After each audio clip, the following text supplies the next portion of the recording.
Sometimes I wonder if my hearing aid is actually a window to something I shouldn't hear.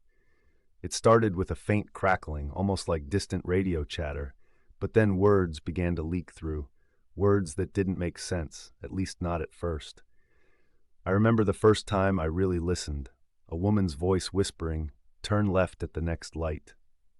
An hour later, a car barreled through the intersection I would have crossed. That's when I realized the voices were telling me about things before they happened. At first, I tried to ignore it, chalking it up to some weird interference. But the voices got clearer, more urgent, more personal. "Don't trust the man in the blue jacket," one hissed as I waited for my train. Moments later, a pickpocket in a blue windbreaker tried to swipe my wallet. I started relying on the whispers, half believing I'd gone mad, half terrified of what might happen if I stopped listening. Last Thursday night, as I was locking up at work, the static surged so loud I winced. Through the noise, a chorus of voices screamed, "Do not go home. Whatever you do, don't go home tonight."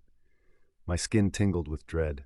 I hesitated, then decided to crash at a nearby motel, convincing myself I was just being paranoid.